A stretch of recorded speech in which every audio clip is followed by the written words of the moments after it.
Michael Bayer lives right along the shores of Lake Huron in Point Clark. He loves his four-season home, but doesn't love the changes he and others in Point Clark are experiencing thanks to the Saugeen Valley Conservation Authority. Now we are being denied insurance, mortgage renewals, and also we are having our properties devalued. In 2023, new floodplain mapping in Point Clark brought Bayer and other properties under Saugeen Valley Conservation Authority jurisdiction, which means increased regulations for home improvements and construction projects in order to prevent flooding and property damage.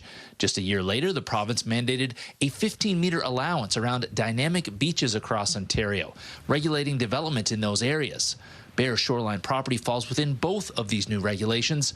Regulations he says he wasn't told about until they were already in effect, and he's not happy about it. I get mad when I spent $60,000, $70,000 15 years ago to remediate the thing, make sure I was out of their dynamic beach zone, and now all of a sudden, it's not good enough.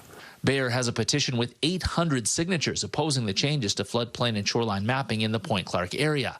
Matt Armstrong is the manager of environmental planning and regulations at the Saugeen Valley Conservation Authority. He says while he understands resident concerns, they're simply trying to prevent loss of property and possibly life due to flooding and erosion. Without these regulations in place, people will build wherever that they feel like they can or they want.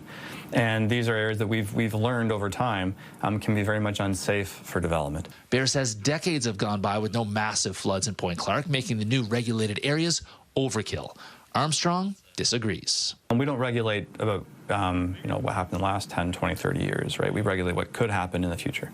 And we're seeing more intense storms happen more frequently, right?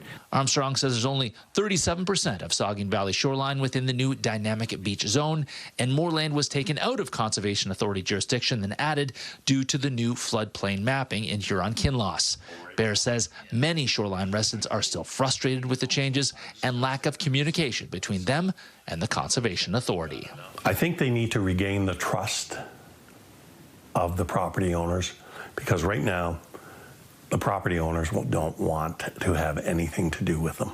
In Point Clark, Scott Miller, CTV News.